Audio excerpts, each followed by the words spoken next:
Jovem Pan Especial. Coronavírus. Olá, seja muito bem-vindo. Está começando o especial Jovem Pan Coronavírus. Eu sou Lívia Fernanda e aqui você acompanha o que foi destaque nesta quinta-feira, porque a Jovem Pan não para. A Lei da Ficha Limpa completa 10 anos. Ela foi sancionada em 4 de junho de 2010 pelo então presidente Lula, com a promessa de se tornar um marco no combate à corrupção eleitoral. A Jovem Pan conversou com o ex-juiz Marlon Reis, um dos idealizadores da Lei da Ficha Limpa, que detalhou quais foram as conquistas obtidas pela lei nesses 10 anos. A lei trouxe muitos avanços nesse quesito, nesse ponto, para evitar que políticos fichas sujas se candidatassem ou tentassem concorrer a cargos públicos. Mas eu pergunto, o senhor acha que 10 anos depois a lei ainda tem muito a ser ou cumprido ou até mesmo aperfeiçoada, doutor? Bom, na verdade, existe um excesso de expectativa em relação a essa lei no que toca à possibilidade de que ela venha transformar todo o cenário de combate à corrupção do país. Na verdade, o que ela se predispõe a fazer é estabelecer marcos rigorosos para impedir que pessoas condenadas sob certas circunstâncias participem. Ela não tem como substituir o eleitor na escolha das pessoas mais íntegras. Tem pessoas que são quase que, eu posso dizer, escancaradamente desonestas, que não preenchem os requisitos da lei da ficha limpa para serem detidos. Nós entendemos que tem muita coisa, alguns aspectos que poderiam ser aprimorados, sim. Por exemplo, eu só tenho um ponto, inclusive, que eu faço uma ressalva, que eu acho que o judiciário pode aplicar melhor, que é nos casos daqueles que tiveram suas contas rejeitadas pelos tribunais de contas. Houve uma certa relativização nesse aspecto. Com relação aos demais casos, não. Da forma como a lei foi pensada, ela não foi pensada para substituir o eleitor, dizer quem merece ou não merece participar de uma eleição, apenas realmente para tirar os casos mais graves, e esse papel ela cumpriu totalmente.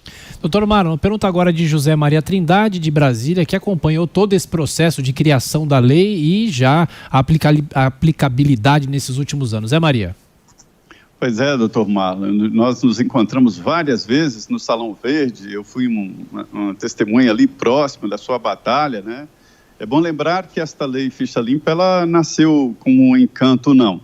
Foi uma batalha de vários, inclusive o doutor Marlon, com apoio da CNBB, a OAB, a Ordem dos Advogados do Brasil, várias entidades civis, e houve ali uma movimentação nacional, mais de 2 milhões de assinaturas, e eu te digo aqui, que foi uma lei imposta, empurrada goela abaixo do Congresso Nacional. O Congresso não queria, houve uma pressão externa muito grande e é um raro caso em que os deputados e senadores votaram contrariados, mas votaram. Foram obrigados pela opinião pública e essa opinião formada exatamente diante desse trabalho e que um dos integrantes importantes desse processo é o doutor Marlon. Eu concordo com ele, a lei melhorou muito, mudou muito a condição do candidato, né? Não substitui o eleitor, evidentemente, e eu diria até que foi além da expectativa, porque a Justiça aplicou a Lei Ficha Limpa de forma retroativa, ou seja, foi inesperado, ou seja,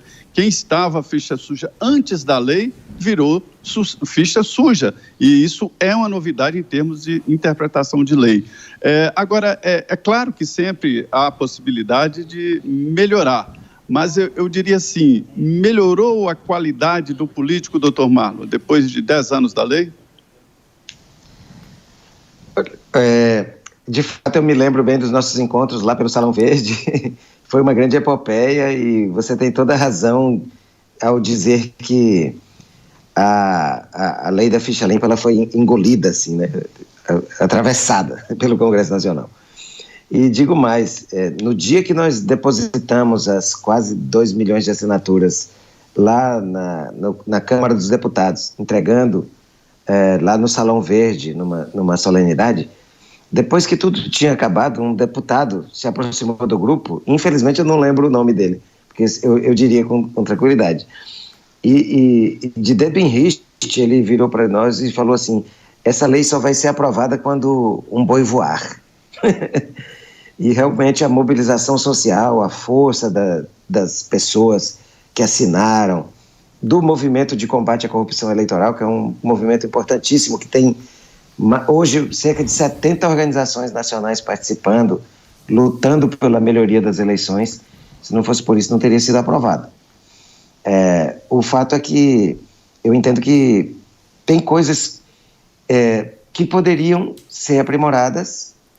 Eu queria citar, além, muito bem lembrado, do tema da retroatividade, né, da aplicação a fatos passados, tem um outro que é a grande marca. Qual é o diferencial? No que a lei da ficha limpa muda o cenário?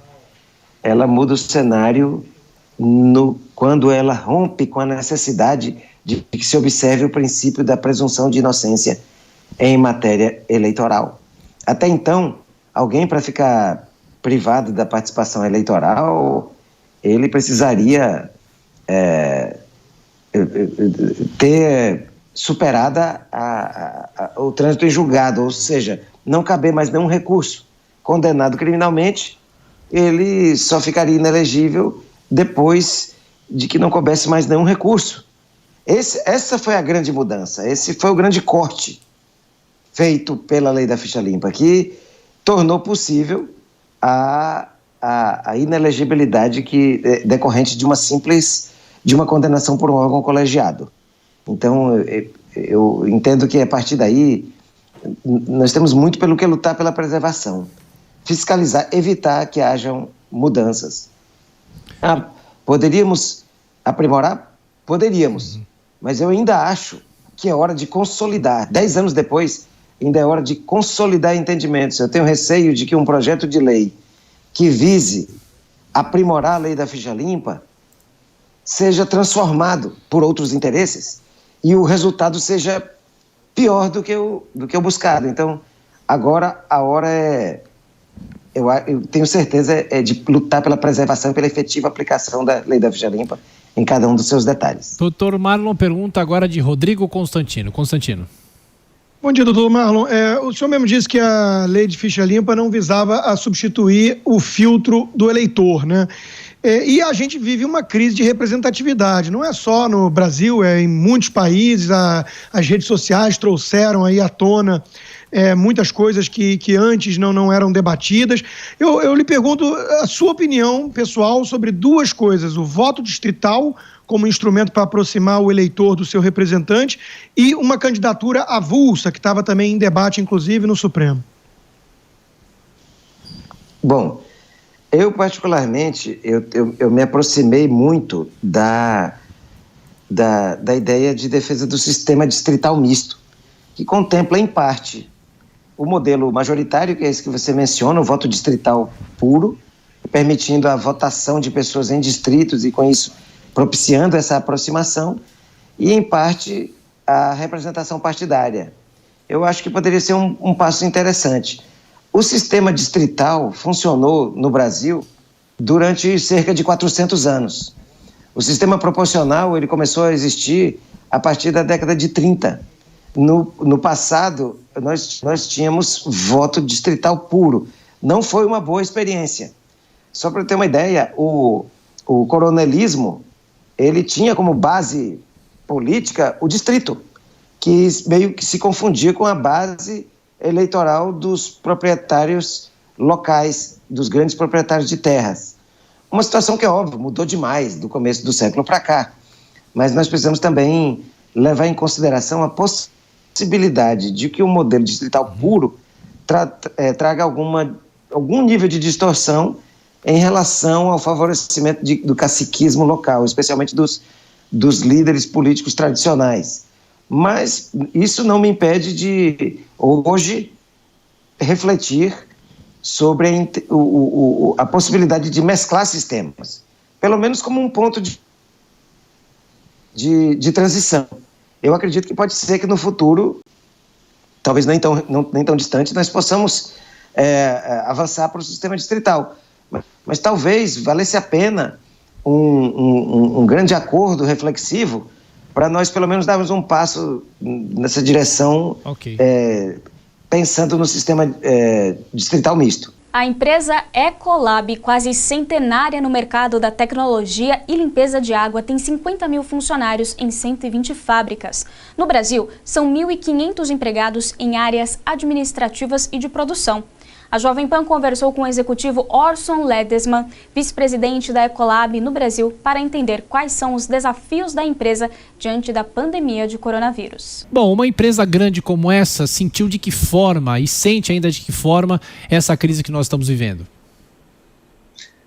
Então, primeiro, a coisa que a gente entende, logicamente, tem um impacto, e esse impacto inicial vem desse impacto para as pessoas, com impacto, logicamente, nos negócios.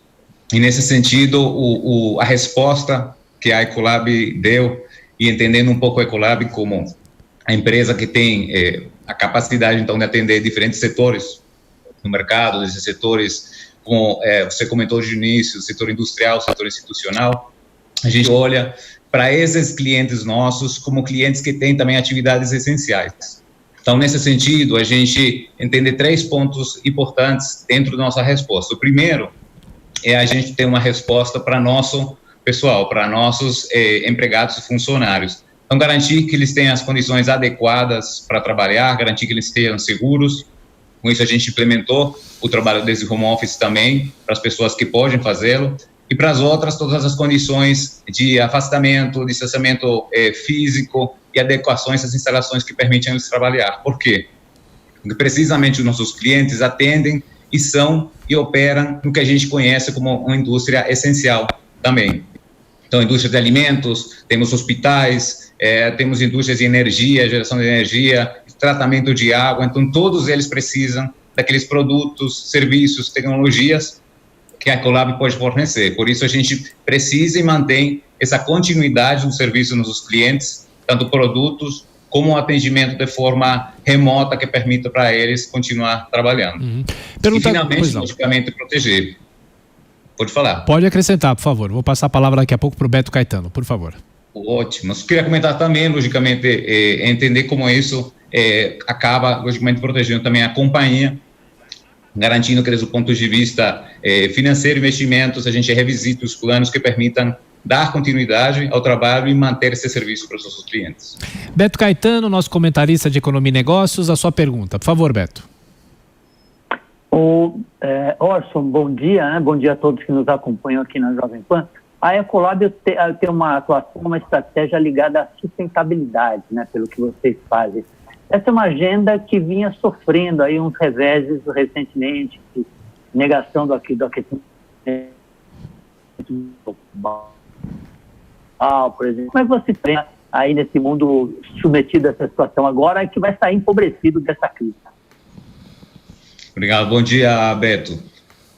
Quando você comenta com relação à sustentabilidade, o olhar da Ecolab para a sustentabilidade tem sido, como a gente comentou, de alguns anos atrás, para nesse sentido. Desde a própria empresa, como no impacto que a empresa tem no mundo no qual atua, quer dizer, nos clientes dos quais a gente atua e o impacto que também, através dos clientes, pode ter desde o ponto de vista sustentável.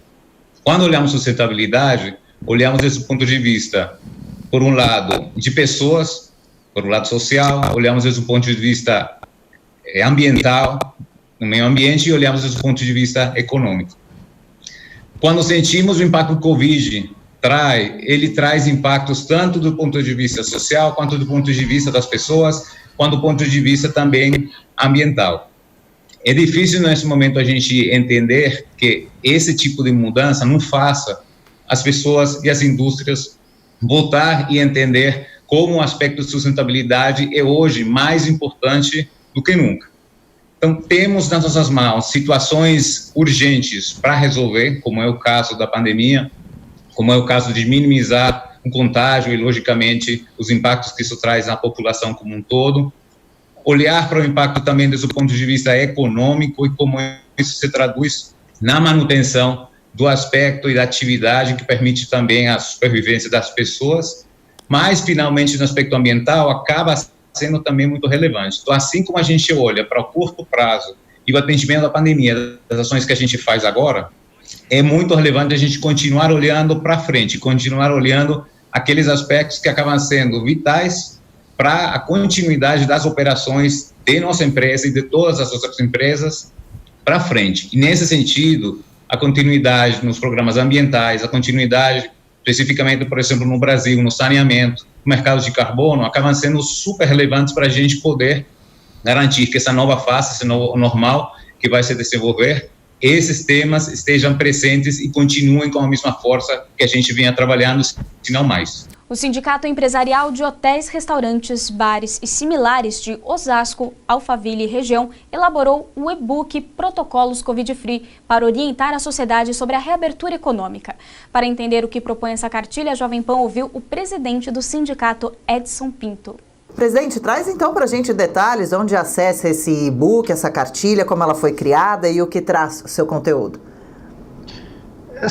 Esse e-book está disponível nas nossas redes sociais, no www.senhoresosasco.com.br e também na Confederação Nacional do Turismo, cntour.com.br. É um e-book que está à disposição de todos, a abertura é livre e justamente é uma iniciativa do setor de turismo que se mobiliza através do colapso que nós atravessamos hoje, a pior crise em toda a história do nosso setor.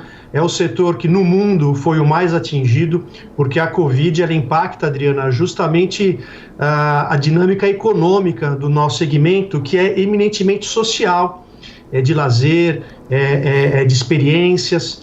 Então, nós atravessamos hoje o pior colapso de todos os tempos e, infelizmente, as perspectivas de demissões e fechamentos de empresas é muito grande. E esse e-book traz, então, para minorar esse problema e orientar consumidores, trabalhadores e empresários de como se comportar dentro dos nossos estabelecimentos.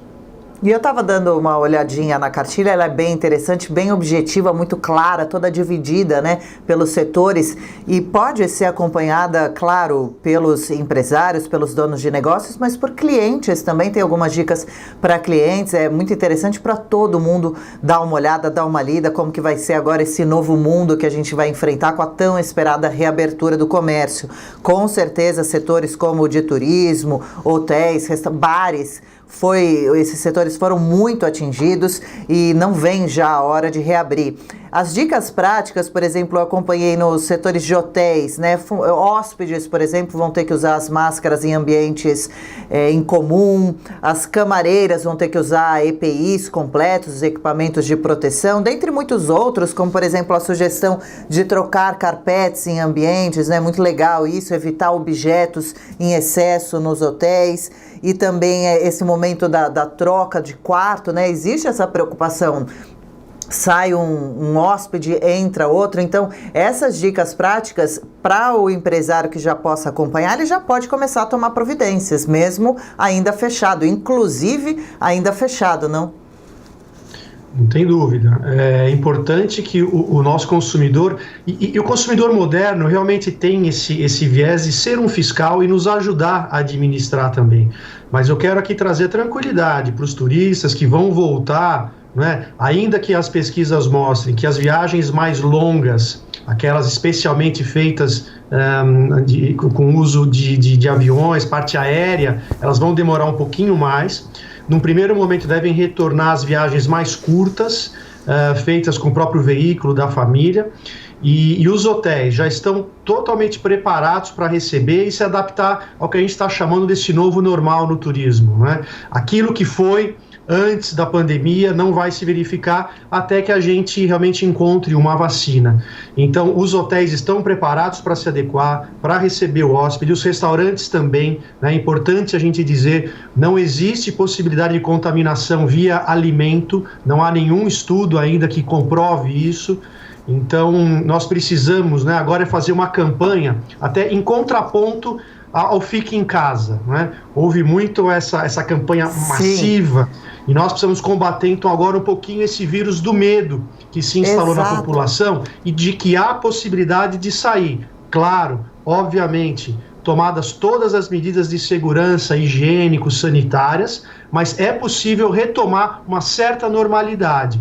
E o nosso setor de bares e restaurantes está pronto para atender. Porque a nossa preocupação, Adriana, o que a gente tem verificado em alguns processos de reabertura nos estados, o setor, especialmente de bares e restaurantes, está sendo colocado para abrir muito depois dos outros. E a gente não compreende muito bem por que se libera um shopping center, se libera um supermercado, uma padaria e não se libera um restaurante, até porque o nosso dia a dia, Adriana, é de combate mesmo a vírus, combate à contaminação. Nós somos especialistas nisso. Questão de higiene é com a gente mesmo. Então, nós temos como fazer a separação das mesas, a separação dos clientes, todos os nossos funcionários usando o EPI. Então, nós não compreendemos bem por que o setor, especialmente de restaurantes, está sendo colocado como por último na abertura.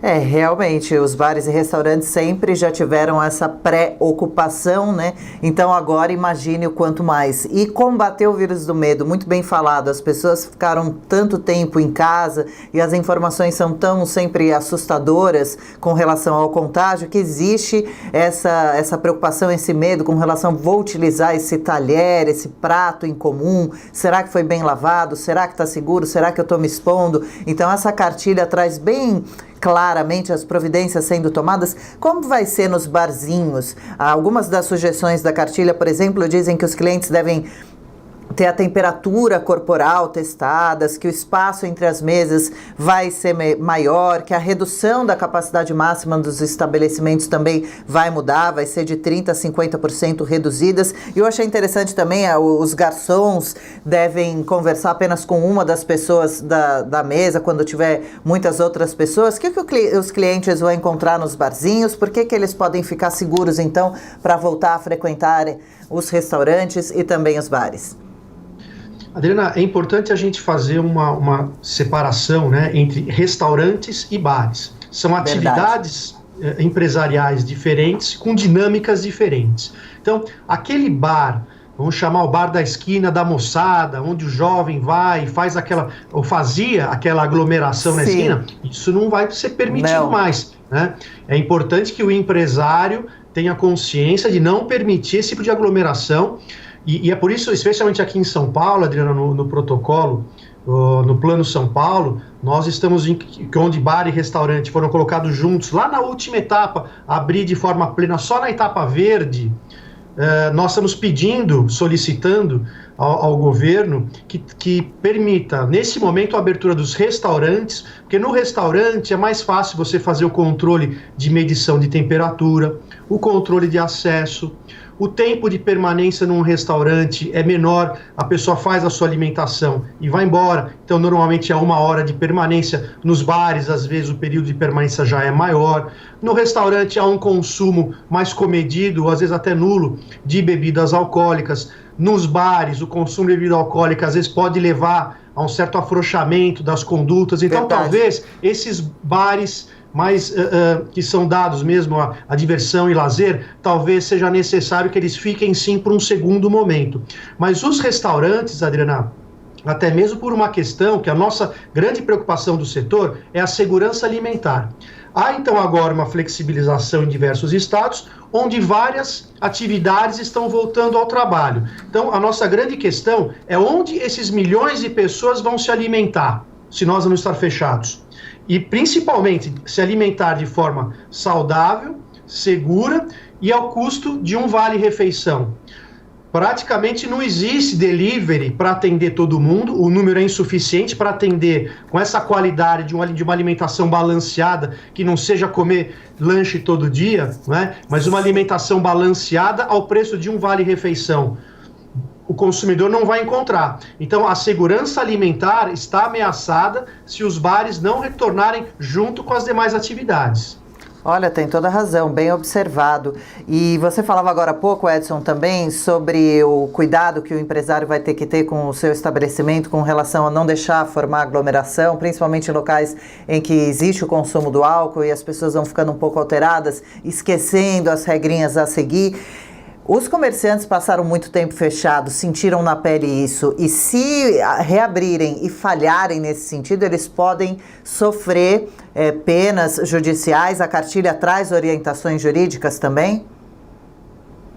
Sim, trazemos no sentido, inclusive, da obrigatoriedade de fornecimento dos EPIs gratuitamente aos trabalhadores, da fiscalização do uso correto desses EPIs. Essa é uma preocupação nossa, e especialmente, Adriana, de que não haja um retrocesso, de que uma vez aberto, a gente precise fechar de novo. Esse é o pior cenário. Claro. Porque o que a gente chama do enxoval do bar e restaurante, né? Para a gente fazer a reabertura, veja, nós não temos o estoque. Diferente da loja de eletrodoméstico, da loja de calçados, de vestuário, que o estoque está lá guardado no depósito. A hora que ele reabrir, ele vai vender essa mercadoria. Nós não temos mais mercadoria, nossas mercadorias são perecíveis. Então, nós não temos estoque, nós vamos ter que refazer todos esses estoques. Nós vamos ter que chamar os nossos funcionários que estão ou com o contrato suspenso, ou estão de férias, vamos ter que chamá-los de volta, reassumindo todo o ônus dessa relação de trabalho novamente. Então, isso tem um custo. Então, vamos imaginar todo esse custo de novo, essa remontagem do estabelecimento e depois ter que parar. Então, esse é o pior cenário. Por isso que a nossa preocupação é realmente seguir as orientações das autoridades sanitárias. Quem vai dizer, Adriana, a hora de reabrir, o momento certo, não somos nós, as entidades. Nós não temos cientistas, não temos médicos, não temos epidemiologistas. Quem tem isso é o Estado. Então o Estado vai dizer a hora de reabrir. Mas nós podemos trazer uma contribuição de que sim, nós estamos prontos para reabrir com critérios e protocolos rígidos. As experiências de vida que a pandemia está proporcionando aos jovens da geração Z têm possibilitado que vivenciem momentos significativos em relação ao convívio familiar. De acordo com o estudo Giners, a geração que viveu a quarentena realizado pela HSR, esse cenário tem estimulado uma maior valorização dos vínculos familiares. Para entender melhor essa questão, a diretora do Centro de Pesquisas, Naira Maneu, conversou com a Jovem Pan. Naira, então vamos lá. Parece que então talvez essa pandemia deixe uma boa herança para os jovens aqui no país, para alguns deles pelo menos. Eles que estão vivendo esse confinamento agora estão desenvolvendo um novo olhar. Que novo olhar é esse? E devido a quê? A quais experiências? Então, Adriana, eu acho que para falar um pouquinho do que está acontecendo com esses jovens agora, é importante a gente entender quem eles são, né? Quem é essa geração? Só resgatando um pouquinho. Essa geração Z, na verdade, é uma geração que nasceu lá por volta de 1995 até os anos 2010, e é uma geração que ela já vem com um pacote de competências muito interessante, né? Ela já vem assim, totalmente online, ela já vem com o www impresso, né, no sangue. Ela trafega muito bem entre o mundo online e o offline, ela não tem essa distinção como as gerações anteriores têm. Ela é uma geração mais aberta, ela já é, por natureza, mais colaborativa, ela é mais individualista no sentido de preservar a individualidade e não no sentido de ser egoísta, né? E aí, então ela tem essas características muito próprias dela, dessa geração. E aí vem uma pandemia. Inclusive eles são muito ansiosos. Quem tem filhos nessa idade ou convive com pessoas dessa idade sabe que a ansiedade é a tônica dessa geração. E aí vem uma pandemia e os coloca dentro de um quadrado, todos nós, né, dentro de casa, e onde nós somos obrigados a conviver com a realidade e com novas perspectivas de vida. E esse jovem, essa geração Z, como ela sempre teve o digital muito acentuado na vida dela, ela vai acabar redescobrindo o lado offline da vida. E o interessante é que parece que as gerações anteriores estão sendo obrigadas a fazer o movimento inverso, né? Os mais velhos estão correndo atrás do aprendizado digital e as gerações mais novas estão correndo atrás do offline. Então, o que eles estão experimentando dentro de casa, eles estão gostando bastante. Voltando para a cozinha ou experimentando coisas na cozinha, fazendo receitas, convivendo mais com a família, fazendo refeições com a família, conversando mais com parentes, tendo mais esse contato próximo com as pessoas. Então, isso tudo eles estão percebendo o quanto isso era bom, coisa que isso era distante ainda para eles, né? Até pelo excesso do digital. Então, esse é o grande movimento, e por já ser uma geração com potencial transformador muito grande, eles vão sair dessa pandemia com um olhar ampliado, assim, muito ampliado, para resgatar esse convívio, essa proximidade das pessoas, o que é muito interessante, porque não se esperava disso desses jovens. E a pandemia traz esse benefício para eles, essa oportunidade de enxergar o lado offline e valorizar mais esse convívio, né? Nara, e esses jovens dessa chamada geração Z que estão vivendo esse momento diferente, sendo impactados por um novo conceito de vida familiar, isso cabe para todas as classes sociais? Sim, nós falamos com as classes A, B e C, né? E como é uma experiência de comportamento, isso vale para todas as classes sociais, porque todos estão passando pela mesma experiência, né? Experiência de viver intensamente o agora, né? Porque essa ansiedade que é natural do jovem, ela acaba sendo um excesso de futuro, né? A ansiedade está muito ligado a isso, ao excesso de futuro. E aí você é obrigado a ter um excesso de realidade e viver na realidade como se não houvesse amanhã. E isso está acontecendo com todo mundo, né? Muito interessante. De classe social, é o momento de todos. Muito interessante mesmo. E essa herança de um novo olhar para o convívio familiar deve permanecer por mais tempo? Por quanto tempo? Deve impactar outras gerações?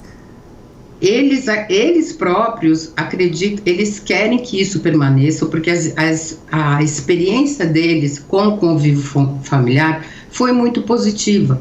Então, eles mesmos verbalizam que são coisas que eles vão levar para a vida, porque foi uma redescoberta, né, no ponto de vista dele. Não estamos falando que foi fácil, talvez tenha sido um processo doloroso, esteja sendo doloroso, não é fácil você ter esse convívio familiar, mas eles querem que isso seja levado para a vida, sim, eles pretendem levar para a vida. E esses jovens, Naira, eles acabam, durante esse processo agora todo novo, acabar valorizando um pouco mais, quem sabe, a mãe, o trabalho da diarista, já que agora eles estão participando dessas atividades domiciliares. Como deve ser isso? Devem olhar com outros olhares para essa profissional, para sua mãe, para os seus familiares e colegas todos? Sim, eles estão experimentando fazer atividades que antes eles nem se aproximavam, né?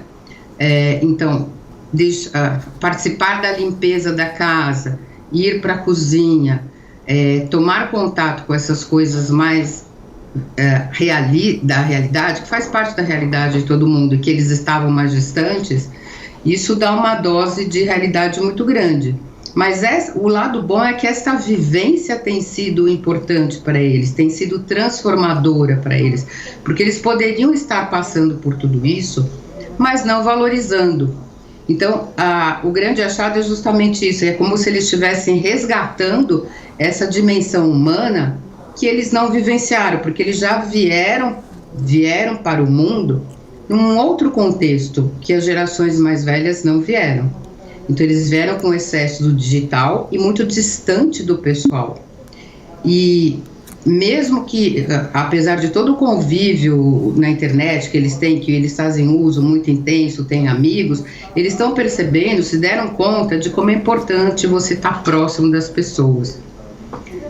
Então, isso é um aspecto é uma descoberta para eles de valor. E que eles acreditam que eles querem manter isso para pós-pandemia e para a vida, né? Experiência de vida. Essa é a grande questão, né? Como será que vai ser agora, quando a quarentena for liberada, quando eles puderem voltar a estudar, a circular, não ficar mais tanto em casa?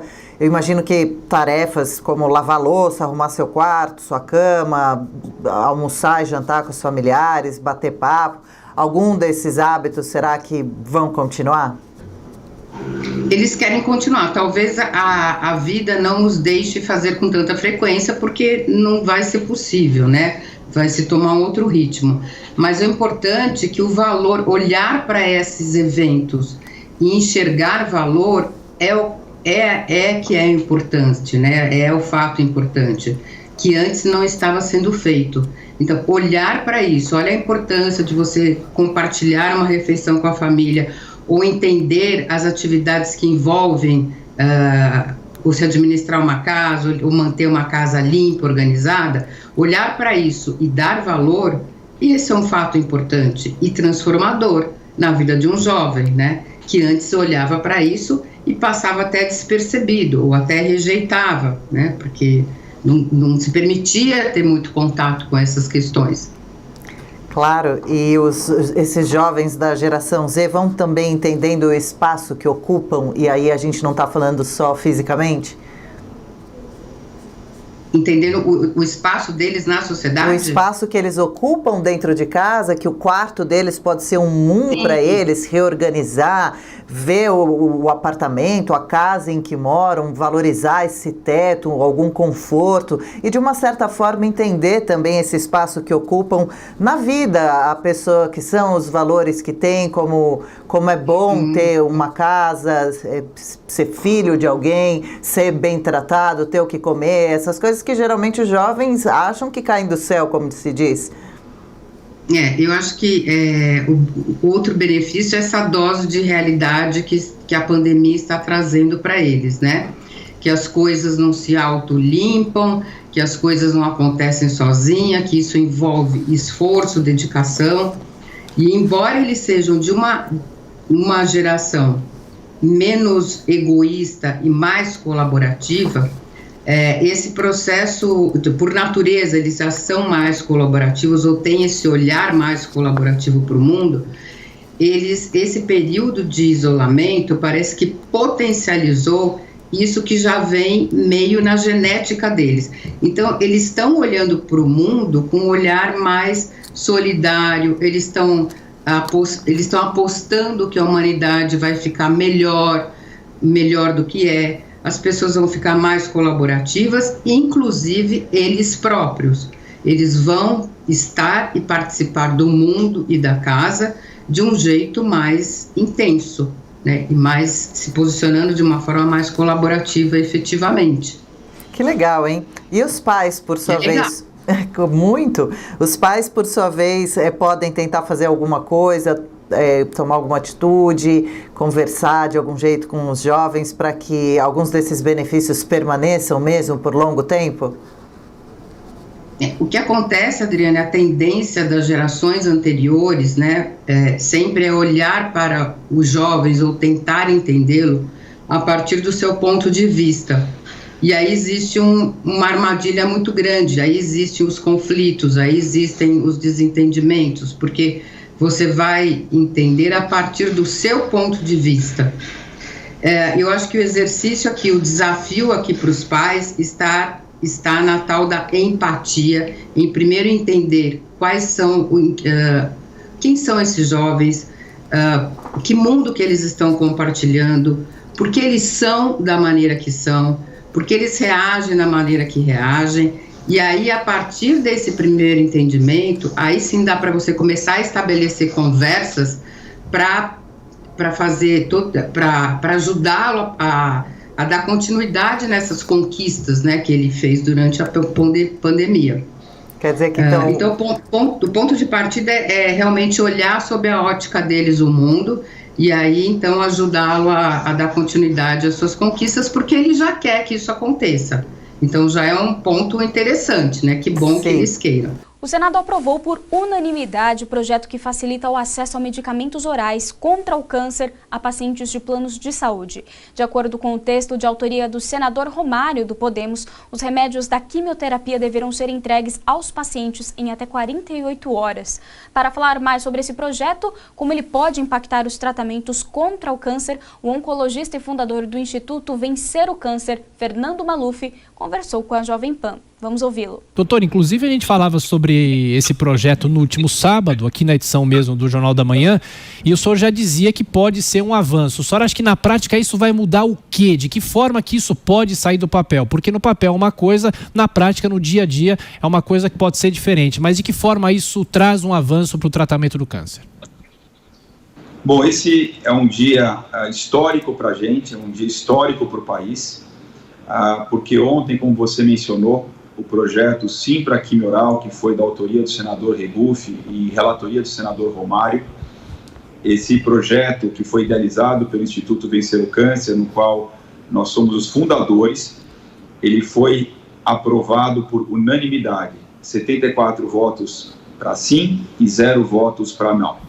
Então foi uma vitória histórica e retumbante que vai facilitar o acesso aos tratamentos oncológicos orais para os pacientes com câncer que estão ligados aos planos de saúde. Nós sabemos hoje, Tiago, como a gente tinha mencionado, que o que acontece no país hoje é uma perversidade, é um erro gravíssimo há anos, onde um remédio endovenoso, quando é aprovado pela Anvisa, ele imediatamente é disponibilizado para os pacientes de convênio que precisam daquele remédio para aquela indicação.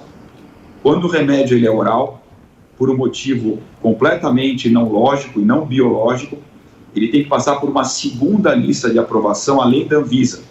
E essa lista só é renovada a cada 2 ou 3 anos, ou seja, o remédio fica na geladeira, entre aspas, por 2 a 3 anos com pacientes sem ter acesso ao remédio, mesmo tendo direito ao remédio pela aprovação da Anvisa. Então, esse projeto, que foi outra vez votado para tirar essa segunda lista de avaliação e só deixar a Anvisa como a única entidade, o que é o correto, para avaliação dos orais, como é para o endovenoso.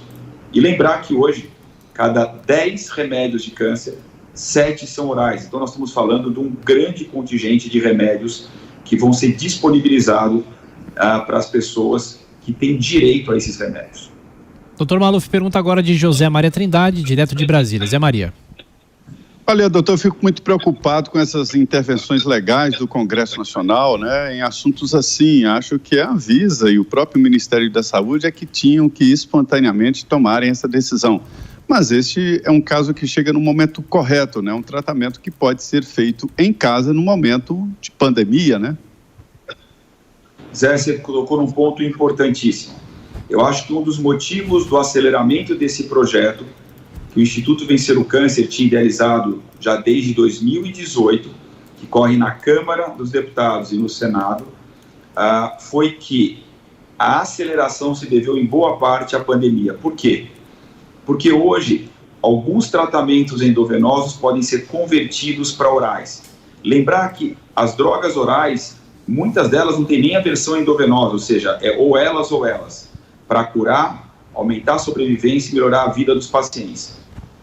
Mas tem alguns endovenosos que sim, podem ser substituídos pelos orais, o que é muito desejável nesse momento, porque você consegue evitar que os pacientes oncológicos venham ao hospital para receber medicações endovenosas, número 1. Você consegue realocar os recursos do hospital para a questão da pandemia, como, por exemplo, médicos, enfermagens, espaços e leitos. Ou seja, é uma situação benéfica para o paciente e também para o sistema de saúde. Então, com certeza, Zé, a pandemia, que é uma catástrofe, obviamente, que está acontecendo no país, ela serviu para acelerar uma necessidade de corrigir um erro que já anda pelo país há anos. E lembrar que o nosso país é o único país do mundo que tem critérios diferentes para uma droga oral e de uma endovenosa. O mundo inteiro usa sempre o mesmo critério, que é o técnico. A droga é boa, ela ajuda, ela é segura, ela é aprovada e ela é disponibilizada para as pessoas. Oi, doutor, e como pode facilitar o processo da Anvisa na liberação desse tipo de medicamento para que seja mais eficaz? Então, na verdade, Karina, esse projeto de lei, ele só retira a segunda lista de avaliação dos remédios orais, que outra vez é feita só a cada 2 ou 3 anos, não é nenhuma lista que é feita todo mês, por exemplo. E que quando o remédio é aprovado pela Anvisa, esse remédio fica na geladeira, ou seja, os convênios não liberam o remédio para os pacientes porque não foi autorizado pela segunda lista. Então, esse projeto não acelera a questão da aprovação pela Anvisa.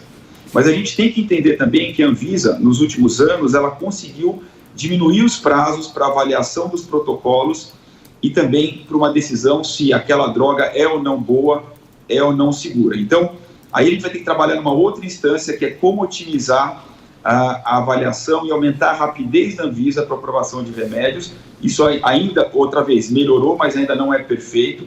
tem um espaço ainda para outra vez melhorias, mas isso é uma outra parte que não é exatamente esse projeto que foi aprovado pelo Senado e que agora ele vai caminhar para a Câmara dos Deputados. Se na Câmara dos Deputados Federais esse projeto for aprovado, aí o presidente Jair Bolsonaro se sancionar, nós temos esse novo projeto de lei que vai ajudar por volta de 50 mil brasileiros e brasileiras por ano com câncer e vai salvar milhares de vidas por ano. Ou seja, o impacto disso no país ele é absolutamente enorme. Eu diria que é um dos maiores impactos que a nossa medicina já teve no país inteiro durante todos esses anos.